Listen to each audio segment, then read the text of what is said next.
Good evening, everyone. This is Dolores Cannon again with the Metaphysical Hour. And I'm back live tonight. You know, last week I had my class, and so I wasn't able to do it live, so they used programs out of the archives. But now tonight we're live again, and I've got a special guest on tonight. What we're starting to do now is I am beginning to book some of the ones that the authors that we are just now publishing. So we're going to be a lot of new people that you haven't even heard of before. Let me give out the toll-free number first in case if somebody does want to call in and ask questions. Okay, the toll-free number is 877-876-5227. 877-876-5227, in case anyone does want to call in and ask any questions. And now speaking to my guest, if someone does call in, they make a little beep. Sometimes it's a little hard to tell, but then we'll know somebody's on the line. Okay, my guest tonight is Antoinette Lee Howard, and she is in Arizona. And we are just publishing her book. It's coming off the press now. But Antoinette, you're there, aren't you? I certainly am, and I'm glad to have the chance to talk with you, Dolores, and with your audience. Okay. Because, like I said, we're starting to do some of the new books that we haven't had the authors on here before. And, you know, the subject tonight is going to be about fear. And I know, you know, when somebody hears that word, it really causes a reaction in people. You know, as writers, we know the power of words. And sometimes just to hear the word fear is kind of like an icy hand on your heart. And when I go through hundreds of manuscripts that are submitted to me all the time for publication, and I pick the ones to publish. And when I first saw this book, the title is Journey Through Fear. I think I had the same reaction a lot of people do, was I don't know if I want to write about that subject or to publish that subject. But whenever I read the book, it's really a very beautiful book and has a lot of very important points. But first, Antoinette, I want you to tell everybody about yourself. Let's give some of your background. Sure, and I definitely agree with you, Dolores. It isn't a subject I would have chosen. This is a channel book, and it was it came at a time in my life when I didn't necessarily want it. Well, whoever wants to really hear about fear. In fact, I think it's so much a part of the human condition, and it's nothing we ever really talk about, even often to one another, and particularly men. I think men are often, you know, enjoined to keep a stiff upper lip and so forth. As women, we can maybe talk about it a little bit more, but I don't think we talk about it either. So yes, I was in a really tough spot in my life. Specifically, you asked me about my background. I am a writer and a painter, and I was actually, when the book began, as I said, it is channeled. I was at an uncomfortable spot, I guess we can say. My husband had died very suddenly in his mid-50s, and we were both working, but we had a dream together to travel the country and write travel articles. He was a photographer, a news photographer, and I a writer and a painter, and we figured we could make it work. Well, of course, he never had the chance to do that, and I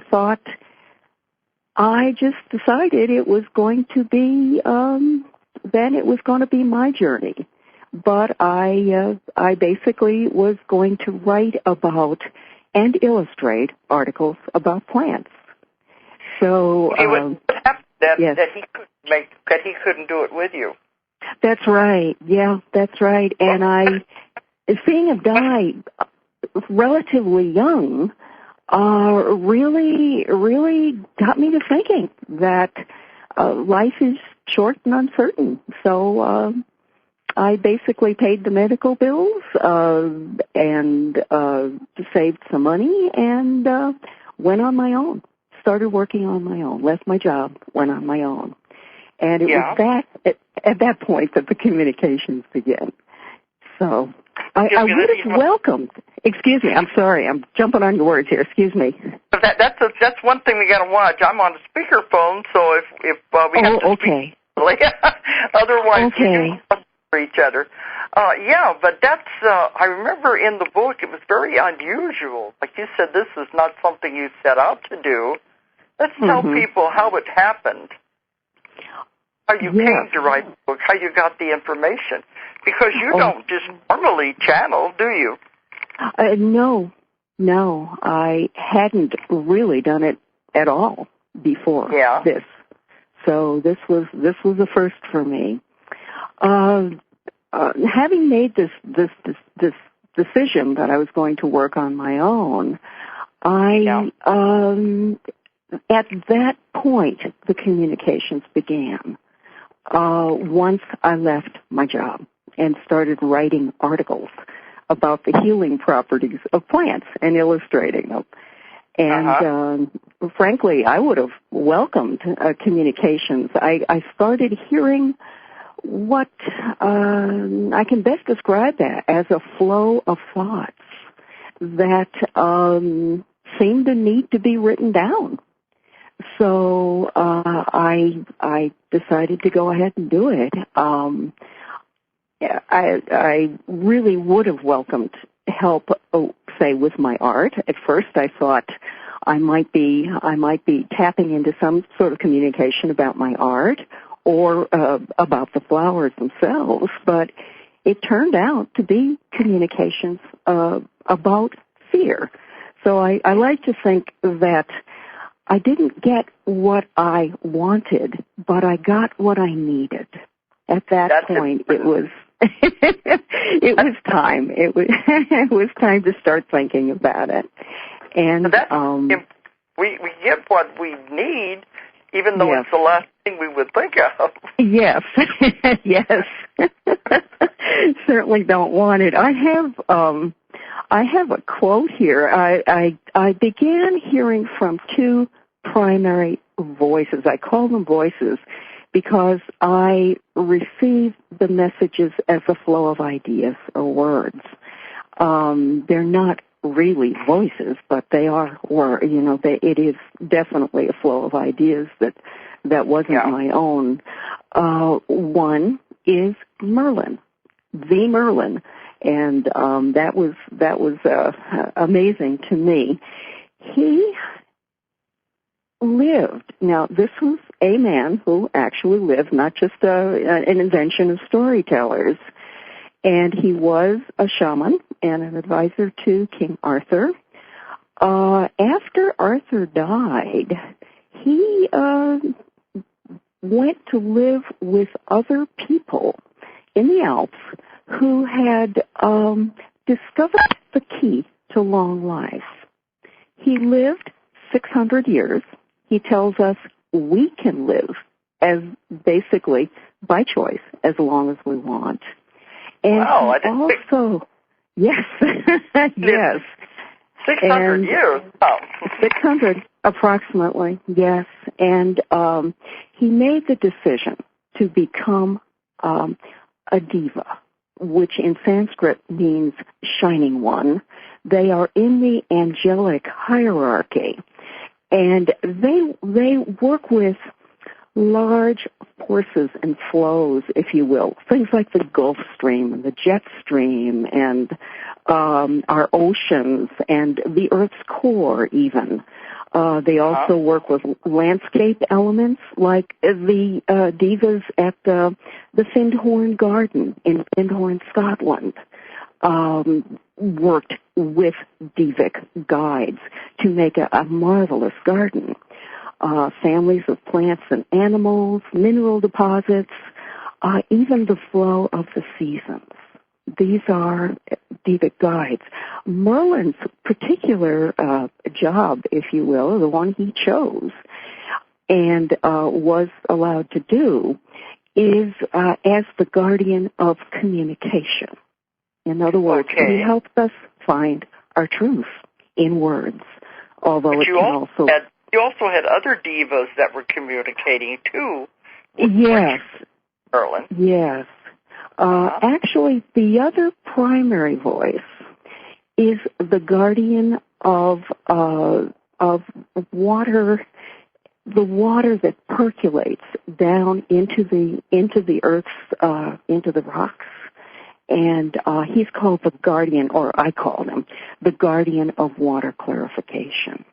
So these two main voices walked me through the process of understanding fear and basically stayed with me as I wrote the book. They didn't tell me how to write it. I can't tell you how many times I told them I needed an outline. That really wasn't their purview. They just figured that if I got it, readers would get it. But they definitely told me they wanted a book written. They actually... Whenever this all began, how did you feel when you first began hearing the voices and this information began coming through? Uncomfortable. Definitely uncomfortable. I was still writing articles about plants and illustrating them. And then I was also getting these messages. The one thing, though, they assured me that if I ever decided I didn't want to do it anymore, it was okay. There wasn't a problem. They would simply stop. Yeah. So there wasn't, there was no onus put on me to do it specifically. And yet I was fascinated. I have to tell you, I was just fascinated. But whenever the book was finished, then did they just leave? Did they stop communicating with you? For the most part, yes. I still get some messages, but no, they're not as one-pointed as the messages were for Journey Through Fear. Once I felt that I was done, then that was, the messages didn't particularly stop, but the messages on fear stopped. Maybe that's at the point that you got what you needed from it also. I had to live it, absolutely. And I frankly still am living it. I tend to think of it as a lifetime journey, that it's something you fall back into, and you, as our president said, pick yourself up and dust yourself off, and then continue from there. Yeah. But that's what I'm always telling everyone. Fear is the strongest emotion a human has. Mm-hmm. It's paralyzing, and it's also destructive. Mm-hmm. Because it can just stop you from doing what you really need to do. Yes. It's important to understand what it is. Mm-hmm. And I think you've done a wonderful job here writing about it. Let's go ahead and talk about then some of the things that they told you they wanted you to write about fear. Yes, sure. I'd be glad to. The first thing I think is an important place to start is defining fear. And because it's nebulous.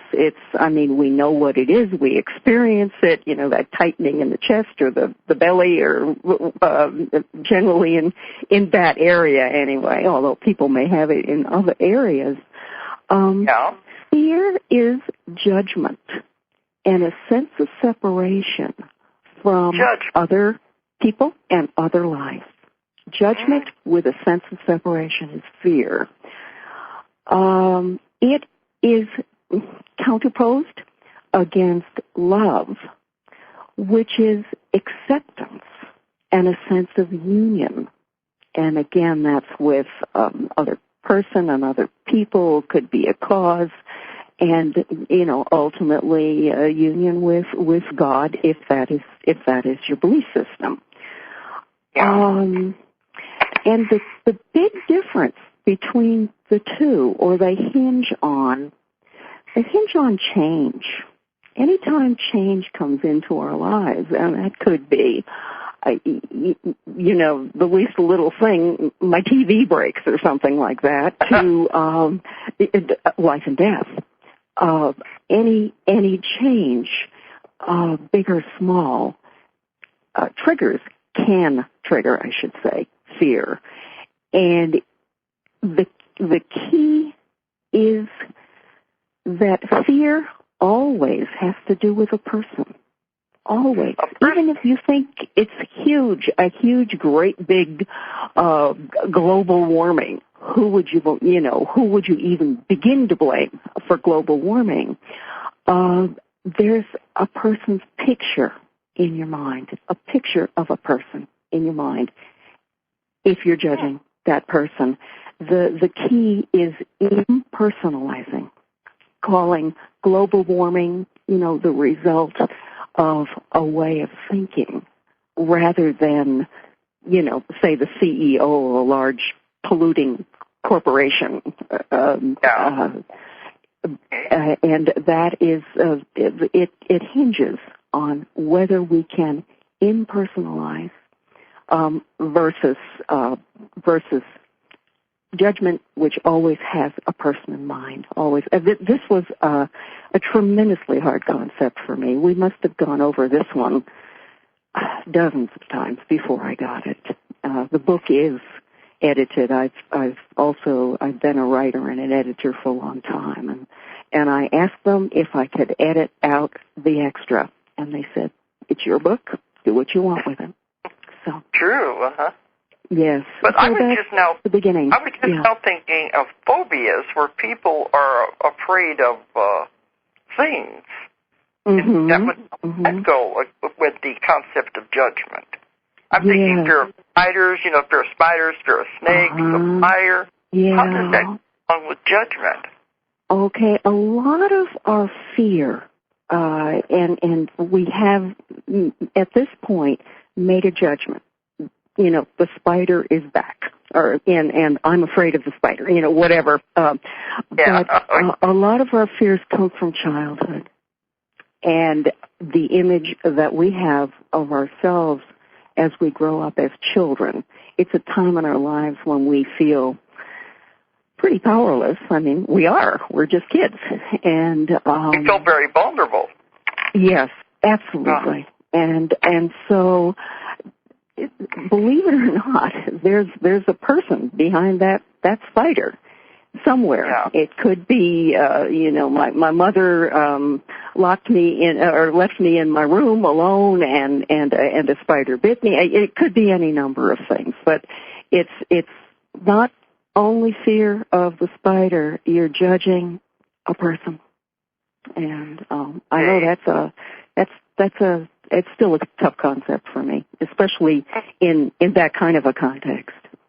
Yeah, we're going to make I've just come to believe it. We're going to make some people think a little differently, I think. Yes. Yes. Okay. Well, another thing I wanted you to bring up, you were talking in the book about fear pairs. Mm-hmm. Is that on your list of what you were going to talk about? I'd be delighted to. Pairs. What? Yes, I'd be delighted to. That's what you call it in the book, fear pairs. Yes. Mm-hmm. There are 3 levels of fear. If you can think of fear like an egg, a cross-section of an egg, with maybe this is a magic egg because it can be healed, but if you think of it as the cross-section of an egg, it begins with judgment. And judgment is not fear itself. It is a reaction to a change that's taking place in your life. And the judgments are right and wrong, good and bad. Those are the pairs. And the pairs continue throughout our travel through the egg, if you will. In other words, if you're judging something as even good, something good, like I'm say an architect building a skyscraper, and it's got to be good, because this is my way of living depends on this. Hiding in back of that judgment is also bad. In other words, you're scared that you're not going to do it right. So judgment begins the process. It's the yolk of the egg, if you will. Okay. And then you travel into immediately, within seconds, once you've made a judgment, good, bad, right, wrong, you immediately travel into fear itself, or the white of the egg, if you will. It's all based, every bit of fear that we have is all based on what I call the core fear pair, and that's what you had asked about, of powerlessness and strength. In other words, if you feel powerless, there's also a well of strength in you that you fear. And it can take a number of forms that maybe are more easily understood than powerless and strength, but it can be lack and abundance. In other words, if you're worrying about dwindling savings and you win the lottery, say, to the tune of $1 million, how's your life going to change when that happens? So you're fearing lack, but you're also fearing abundance. Failure and success is another pair. It can also be fear of abundance, because what will you do with that? Exactly. Yeah. Is that what you mean? Yes, absolutely. And you hear about people who win the lottery who, when faced with abundance, lose their money, through one, bad investments, any number of things, because they haven't dealt with the fear, associated with their newfound abundance. Yes. I'm sorry. Yeah. This would be one of the things that would keep people from accumulating money, because they are really subconsciously afraid of what will happen if they do have it. Yes, absolutely. Yeah. Keep them from accumulating it because of the fear. Yes. Yes. It is amazing how it permeates our lives.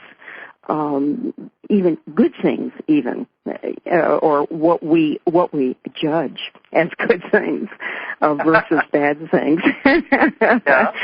Other ones are failure and success, aging and youth, and sickness and health, with the primal fear being life and death. In other words, whenever you're scared of one thing, there's a fear of life as well as death in there, and it is operative when we're in this. I guess you can think of the yolk as breaking into the white, and now it all becomes yellow, and these are the major kinds of fears that we deal with once we've made a judgment. That's what I mean. It seems like just about everything does have an opposite then. Yes. I say he, but the divas, of course, have no gender per se. It's these two voices sounded masculine to me, and of course, I asked Merlin about that. And he said that because he was a man for so long, he identifies with that gender. But basically, they don't have a gender. And when they look at us, they don't see say me as a woman or you as a woman. They more see the amount of light or darkness in us, fear or love, basically. They don't particularly see people. Yeah. Because essentially we are a spirit, and that spirit has no gender anyway. Yes, we just go right. different bodies taking on different forms. Yes. It's certainly amazing to me to hear about this. I guess one of the things that really surprised me was hearing that I was, not only fearing what I thought was negative, and for me, at this period of my life in particular, when I was getting started, lack and abundance were the big ones. So, but to realize that I was also afraid of abundance was an amazing understanding. And that even life and death go together, and there they used the concept of a person being healed of a terminal illness. In other words, life. In this case, yes, the fear of death wouldn't have to be faced, but what kinds of issues do you face when you suddenly face life again? When you thought, and when those who are near and dear to you thought you were going to die, do they begin? Yeah. Do they begin to build different lives? Yeah. Sorry, I'm stepping on your words again. That's okay. No, I'm doing it too. That's the problem with a speakerphone. But yeah, because you had already accepted the one and maybe thinking you deal with it, and then now it's a turnaround that you have to go the other direction. Yes, right. And some people, just do make the decision to die too. They also talked about that people, that is a choice that we have. And, yes. And without all the fear, in other words, at the level of stress that we live in, our bodies also tend to break down, as you said earlier, with stress. And so if we can eliminate some fear from our lives, we're also expanding our lives, not only, mentally, but also physically. They gave me an incredible statistic, Dolores. We spend 75% of our waking hours in fear, on average. Oh, that's a lot. That's a lot. I didn't realize it's it was a lot. Much. Yes, it is. Yes. Yeah, on average. What would we be afraid of that we would be spending 75% of our time? Yeah, fear comes in many guises. Many times, it's not even your own. It could be anything. It could be an attitude of your country toward another country, or your society toward another society. Might be a better way of putting it. It could be an attitude that you inherit from your family. The spiders, could be also something that you pick up from your parents, the fear of spiders. There are so many things that we're not even aware that we're judging. And of course, judgment is the step into fear. For example, the news may come on and somebody may say something about the World Trade Center, and immediately we're maybe not even realizing it, but we're judging, the people who, or that we, think bombed the World Trade, or the airplanes that hit, that were responsible for that that disaster. So it hits us in subtle ways all through the day. And getting past it is difficult because they use the image of a fish in water. What does a fish know of air? Water is its life. Yeah.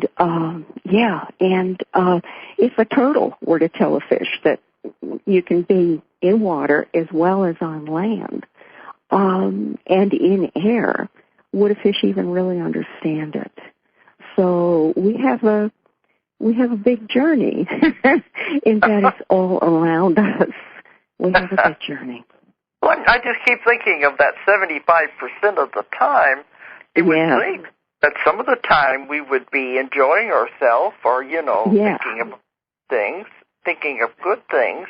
Absolutely, it might be on another level then, I guess, that this fear exists and we're not aware of it. Yeah, I think so. It surrounds us. And they liken it also to carrying a 50-pound suitcase filled with granite. Not even diamonds, granite. It'd be better if it was diamonds. So we'd like the diamonds.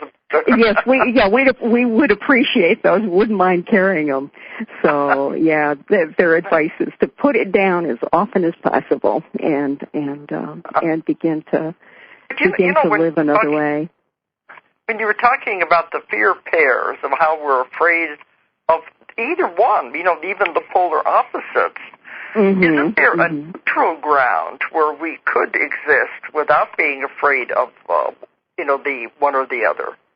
Yes, and it comes back. Middle ground, Yes, and that is acceptance. In other words, if you can they throughout the conversations, they helped me to understand ways that I and I hope readers can go past fear, particularly when you're in this, the yellow has gotten into the white of the egg and you're living in fear. And their first recommendation is that we recognize the physical and mental signs of fear. You're going to feel fear as you're actually going to feel judgment too. When you make a judgment, there's a subtle tightening, and it varies from person to person, but generally it's in the area between the abdomen, the stomach, perhaps the chest area. You can begin to feel a little tightening. I myself notice it when I get to the fear spot. I don't often notice judgments, but I do notice this tightening, and for me, it's in my stomach. I'll notice a tightening in my stomach along with a feeling of fear. And that's actually the first sign. When you do that, when you're there, you say, aha, I'm here. And if you can, then you name it.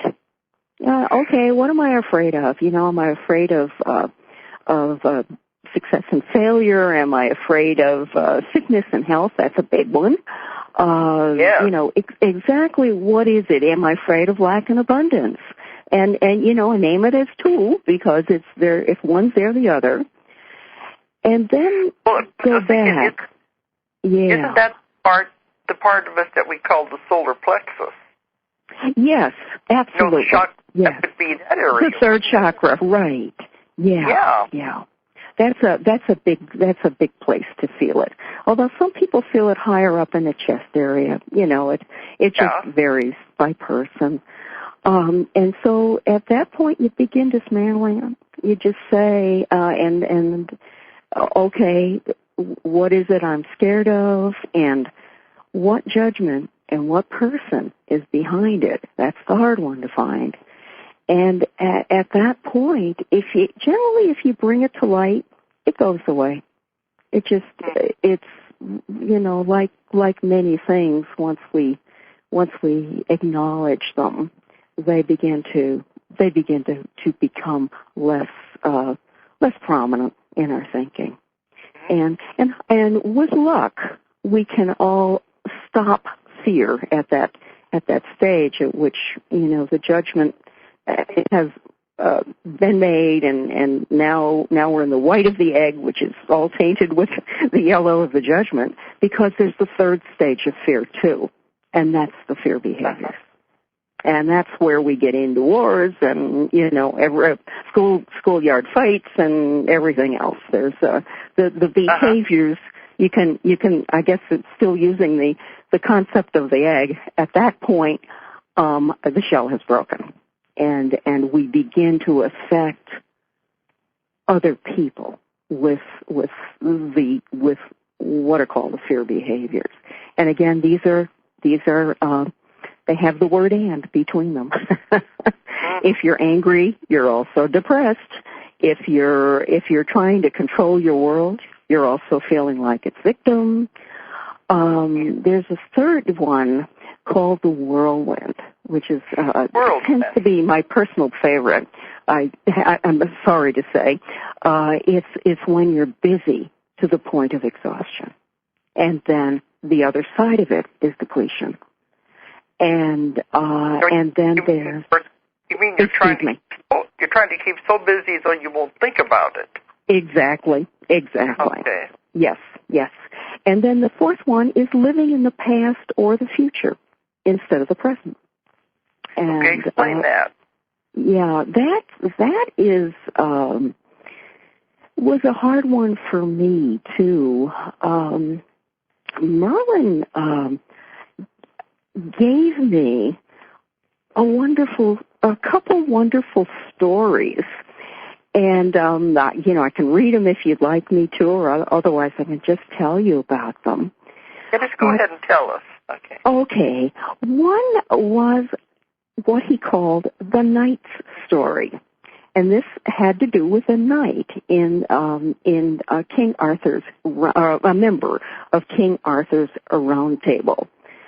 And this man, called Thomas, was sure that the Holy Grail was in the British Isles. And so he put on the robe of a mendicant monk and traveled the British Isles to find it. Now, Merlin doesn't particularly thinks of the Holy Grail more as a symbol rather than a reality. But that being said, this man Thomas did not feel that way. He felt it was a reality. And in a little church in Scotland, he found what he thought was the Grail. In fact, he saw a miracle performed with it. And at that point, he began to have second thoughts. And so he told the priest that he should be very careful of this very sacred cup because someone could come in and steal it. The priest got scared, went into fear, told the sheriff, and the sheriff arrested this knight.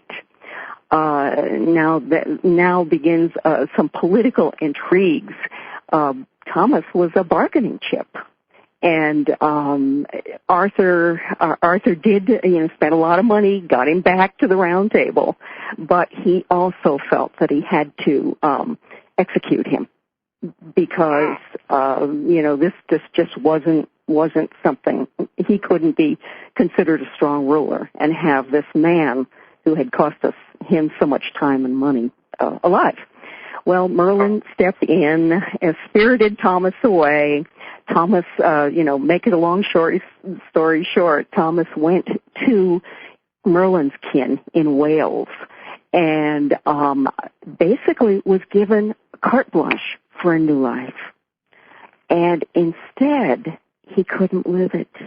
He basically retreated into himself, into drink, into thoughts of grandeur about how Arthur was going to come and rescue him and he would have a change of heart and so forth, and basically died a broken man with one bright spot, a young boy who served him like a son.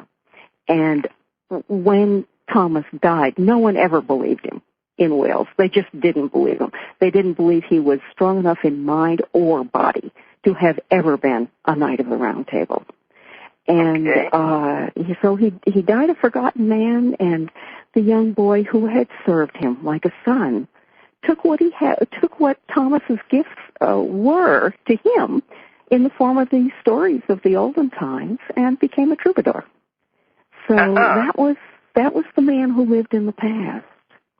And he gave another story of a man who lived in the future, on the basically on the Santa Maria, coming to the New World, and a sailor who he knew the world was round because he'd been a sailor all his life, but he retreated into the old fears that were prevalent in the time of the world being a rotating platter and there being a great big waterfall.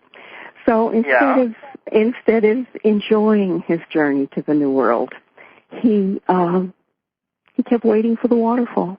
He was on the journey of a lifetime, but he didn't live on that boat. He lived in the waterfall, which of course wasn't there, but that's 20/20 hindsight, He was living. He wasn't living in the present. Neither one of them were in the present. They're living the past or the future. Yes, right. We know so many people like that in our own lives that all they talk about is what they had done, who they were, in the past, and yet the future, the present is slipping away because they're living in the past. Yes. And or what I will someday in the future, and so I see what you mean, and they're not really living at all. No, they're not. And that's one of the fear, the major fear behaviors, and of course anger and depression and control and victimization are other big ones. Those are the two that tend to more spread out into the world, and in countries or in, big organizations of many kinds. You find people dealing with control and also, with anger and retaliation and so forth. And those are fear behaviors. Yeah. That's one of the things that I write and lecture about, too, is that I tell people not to buy into the fear tactics that are on TV. We hear all the time. They keep talking about the economy as it's collapsing, the stock market, and all fear tactics. And you don't have to buy into that. We surely don't. You can look at it, but you don't have to say, oh, my gosh, I'm going to lose everything because everything is collapsing around. It's a choice which way you want to go. Exactly. And if you can somehow impersonalize it and just say, well, instead of, say, blaming the company or the president or, whatever picture is at the base of the initial judgment you made of bad, if you can impersonalize it as saying, this is something that's happening now. It's all people have everything in them. We have, the divas call us, the greatest saints, as well as, we're Jesus Christ as well as Attila the Hun. We have those dualities within us. And if you can somehow go beyond those, that's the key to finding a sense of freedom from these fears that just say, well, it's part of the human condition. What am I going to do about it? They used what I thought was a good example. Hurricane Katrina in New Orleans caused so much damage, and I believe it was the Guardian of Water Clarification was talking about that in terms of if you don't go beyond a judgment of, say, you can judge any number of things. The government is one for not going in quick enough or not doing things, basically, once you make a judgment and you're also seeing a person when you think of the government. It isn't just a nameless government. It's you also kind of stop yourself from helping. In other words, the people who could, go to New Orleans and help the people there clean up the city were those who could say, okay, this is something that happened. I'm not blaming the government. I'm just going to help. Because sometimes we use blame and fear as a way not to do anything. We just sort of, we just sort of sit there. That's one thing that I would talk about. We do create our reality. We create our world we live in, our own personal world. And that's why I said, you want to buy into this fear and make your world a negative world, or do you want it to be a positive world? Yes. We have enough power to do that. Yes, we just don't realize. We don't understand the power we really have. Yes, yes. I'd rather live in a positive world. Yes, absolutely. Yes. It is so it's so important. In fact, they actually give a way to live more happily, what they call a circle of happiness. And I thought it was helpful enough to me that I put it in the book too, as a way, as a way to live. And one of the really important things is one of the littlest things, to smile. What's that? Merlin made the point that our smile is the body working as a teacher to the mind to say that there's nothing that's dangerous or disastrous or anything else out the door right now. Yeah. So that the smile is a very powerful tool, believe it or not, for people.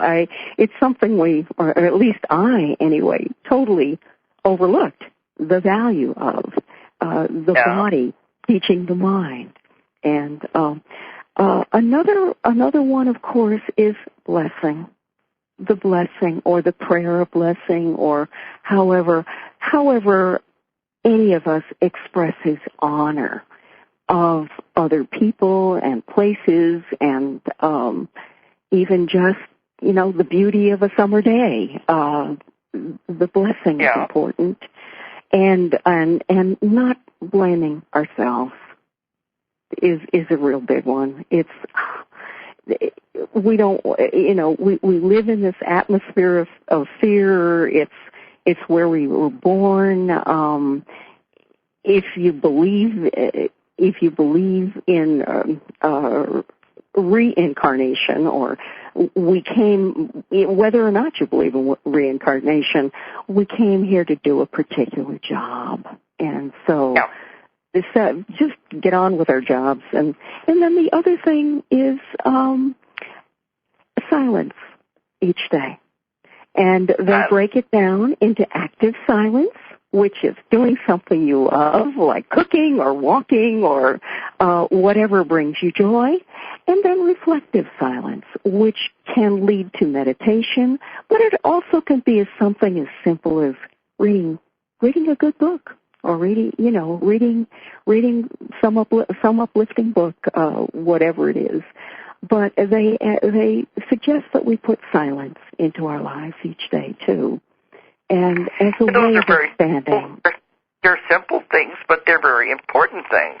That get overlooked, because that's what I said. The fear is paralyzing, and then you don't grow. And one thing I've found, that the thing we fear the most, sooner or later we're going to have to face it. You can't get away from it. And then either conquer it or it conquers you. And which way do you live? Right. It does. It is there. You're right.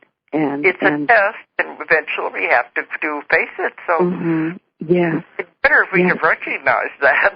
Uh-huh. Well, I'm watching the clock because we're going to have to go up. It's amazing. See, it's already been an hour. Wow. Okay. Yeah. But if people, the book is called Journey Through Fear, and the author is Antoinette Lee Howard. If anybody wants to contact you, do you want them to contact you directly, or do you want them to go through us? How do you want them to do it? Oh, okay. I have a Yahoo address. Okay, you want to give out? Yeah, sure. Be glad to. It's Divic, D-E-V-I-C, messages, all one word, Divic messages at yahoo.com. And I'll be happy to answer emails, sure. Debus, D-E-V? D-E-V-I-C.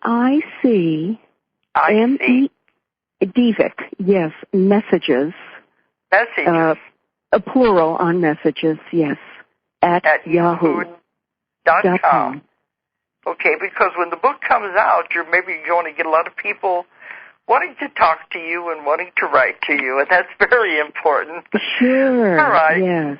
And if anybody wants any more information, they can always check out our website. It's Ozark Mountain Publishing, and that is abbreviated, OZARKMT.com. Or if you're overseas, it's OZARKMT.com. And you can get all the information about the books and all the events that are coming up. But Antoinette, I want to really thank you for coming on tonight. Oh, I thank you for having me. This has been delightful. Yes, and you've done a really good job. I Okay, and it's time. Your faith in the fact that people will want to learn about fear. I hope so. I hope that I can help. That's why I published the book. I think it's a very important message to get out there. All right, so now it's time to go, so I'm going to say good night to everyone and have a good evening and until next week. If you enjoyed the show, check out more of our other videos and be sure to subscribe and click the like button. Thank you for listening to the Metaphysical Hour with Dolores Cannon.